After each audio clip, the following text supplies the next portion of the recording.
Hi, it's Sherri from A Quilting Life, and I'm here today to share a simple tutorial with you on curved piecing. I'm going to use a simple Drunkards path block for my tutorial, and I'm also going to show you how fantastic the Creative Grid's Circle Savvy ruler is for cutting your templates. But regardless of whichever way that you use to make your templates and cut them, I'm actually going to show you me sitting at the sewing machine and sewing that curved seam. So let's go ahead and get started. Okay, first I just want to tell you a little bit about the quilts that I have on the table. These are two of my patterns that utilize curved piecing, and actually I'm going to start with the one on the bottom. This is my Mahalo quilt pattern, and this is pieced in our Desert Bloom fabric collection. I've actually made this quilt twice. I have another version where I used Denise Schmidt fabrics. This quilt was originally published in American Patchwork and Quilting, and now I have a standalone pattern for it. And you know, you piece these wedges, but then it's just simple curved piecing to, if you look at it, this is really just a Drunkards path unit. Where this part of the section is comprised of 3 sections. I got the idea from this quilt from a quilt that my great-great-grandmother Emma made, and it was a relatively new pattern for her when she pieced it shortly before she passed away in the later 1930s. So with our modern technology, I don't know if it's technology or I should say tools, this is really an easy quilt to piece. I taught this quilt for several years and taught the curved piecing and wanted an easier way to share with my students. And so I designed this Balboa quilt, which really is 4 Drunkards path units with the really simple curved piecing set together with some fun sashing and piecing. And so what I'm going to show you today is just a really, really simple technique for doing this curved piecing.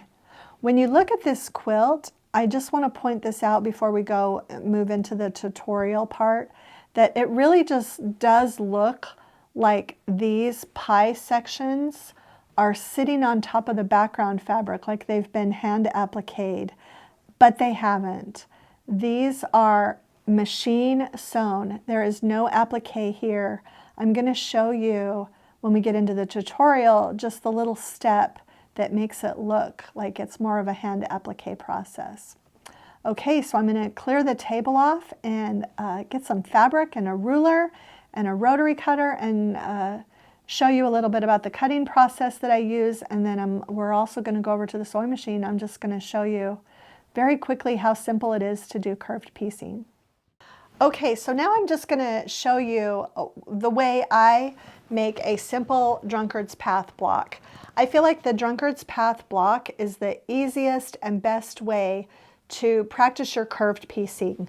It's generally a simple, soft curve, and so you can kind of make a quilt with this block pattern and get your technique down and not have to worry about anything too difficult. And then you can move on to other curved piecing that's more difficult. But this is just a really fun block. There are lots of different ways to set this block, and I'll show you start to finish what I like to do. You'll notice this we're going to call the pie section, this aqua, and then this floral print on the cream we're going to call our background. Okay, so this, every time I refer to pie, it's going to be this smaller little piece right here. So I'm going to show you how I cut a pie section and how I cut a background section. Now first I want to tell you that you might have a pattern that has templates, and if you do, you can use freezer paper. You can make your template with freezer paper. I like to use 2 or 3 layers when I'm using freezer paper. Or you can buy template plastic from your quilt shop and trace it onto the template plastic and use that to cut your shapes. Your pattern will generally have a pie shape, and it will have this other shape for you. So this would be the pie shape in your pattern, and like I said, you could make a template with freezer paper or template plastic, and you would just trace around that and cut them out You'll also be making this unit, and your pattern will have that template as well. Okay, but I, a few years ago, found the Circle Savvy ruler by Creative Grids, and this ruler is absolutely incredible. You can make Drunkards path units, you can make half circle units using this ruler, and full circle units. And the great thing about this ruler is that it has all different sizes, and so you can purchase a pattern and end up using this ruler with the pattern. Even if the pattern's not written for the ruler, you can, there's a little formula that you use and that comes with the ruler, and so that you can make it for any size block that you're doing. And there's quite a wide range of blocks that you can make with this ruler. And what you do is there are little measurements, and you're going to actually, and you can see that there are little grooves where the blade of your rotary cutter can fit in, and this enables you to cut both the pie section and the outer section of your block. Okay, so we're going to start, and I'm not going to give you a size really per se. I have two sizes that I know work together, and you just make sure that you line up the outer line of the ruler on two sides with your square. And after you've figured out your formula and know what size block you're going to make, you will know which line to use. I actually need to hold this up. Okay, so I'm going to cut this on the 8.5 inch line. And you can use a regular size rotary cutter, but make sure the blade is sharp and new. But using a smaller rotary cutter is kind of helpful going around these curves. Okay, so I'm going to do the 8.5.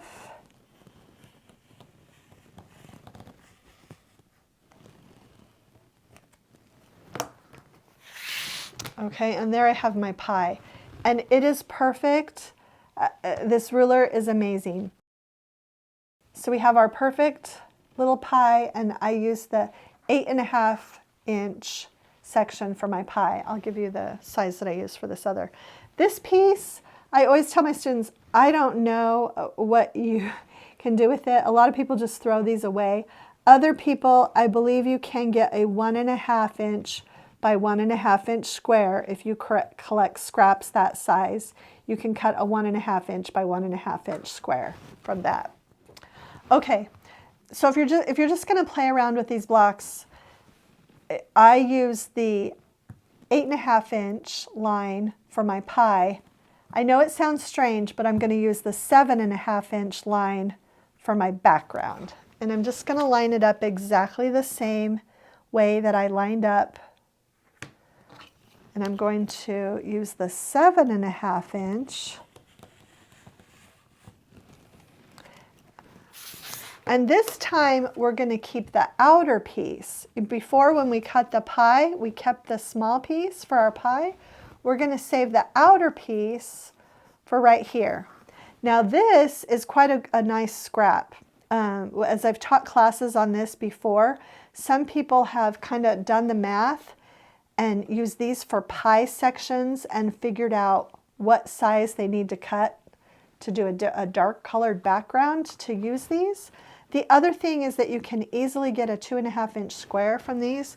That's what I'm doing with mine. I'm making this little project, and I'm saving all of these, and I'm going to cut 2.5 inch squares out of them, so I'm not wasting this fabric. Okay, so now we're on to how do we sew these together. I always have students that say, that's not going to fit. This is bigger. This is smaller. How is it going to work? Okay, simple and fun and not as difficult as it looks. The first step is you're going to fold, and you want to be careful that you don't stretch these edges any more than you need to. But you're going to fold your pie right sides together and just finger press so that you have a little mark right there. Same thing with your background fabric. You're going to fold it right sides together and finger press so that we have a little a little mark right there and a little mark right there. Then you're going to grab your pins. Okay, so once I've got those two markings, I put them right sides together and I line up my little press lines.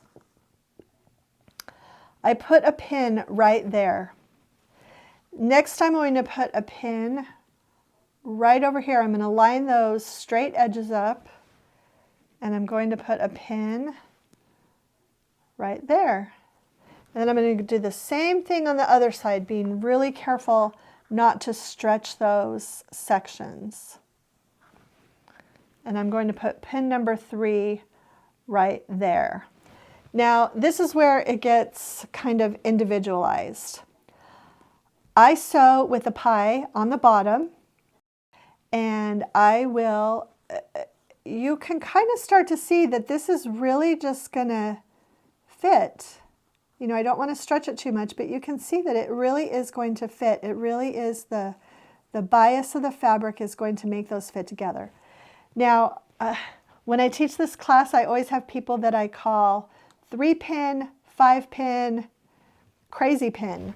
And whichever kind of a pinner you are is fine.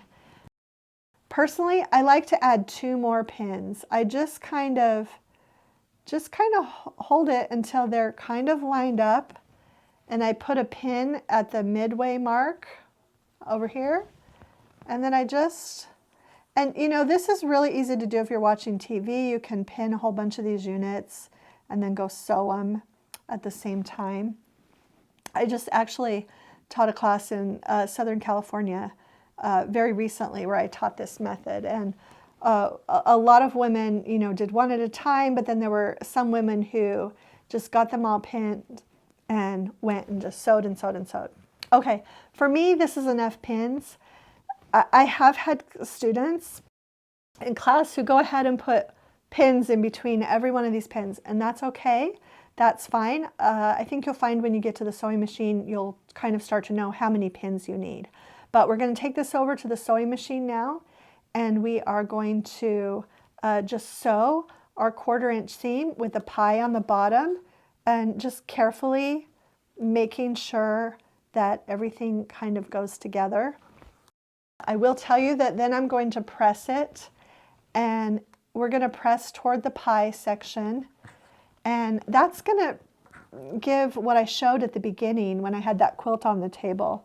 It's really going to look like this was appliqued and is sitting on top of this background fabric when it really isn't. This is just a machine, a straight 1/4-inch seam around that curve that ends up looking like it's been appliqued. There's that little ledge that's actually just created by that pressed fabric. So anyway, we'll just go over to the machine. Okay, so as I mentioned, we're going to sew with the pie section on the bottom. What I like to do is start with the needle down position so that I'm less likely to kind of have an issue when I get started sewing. So I've got that needle down. I'm going to pull that first pin actually out because my sewing machine is holding it. And I'm just going to sew my 1/4-inch seam, and I'm just going to gently, if I see a little bubble, I'll just kind of gently move it. When I get close enough, I'll just pull that other pin out. I'm just kind of using this left hand to just kind of make sure that that is flat over here and that these two edges are lined up. So every once in a while, if you need to stop it. Now, some people like to use a stiletto to hold the fabric. Some people will use a stiletto and their finger. I just kind of go slow and just look at it. If I notice a bubble, I might lift my presser foot and just put it back down, and that usually takes care of it. You'll just need to watch.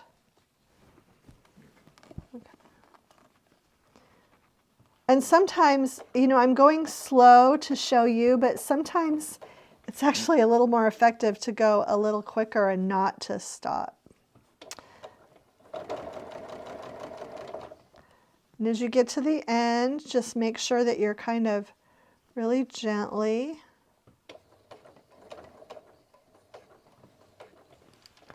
And like I said, my fail-safe is always just to, you know, lift the presser foot if I notice. And I can do a little smoothing with my fingers. And then I get there.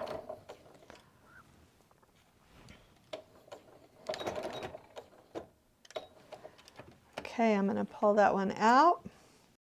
And you can see I've got it all sewn. And when I take it over to the iron, I will, as I told you, I will press it this way. And it's just going to give me just a really, really beautiful Drunkards path block.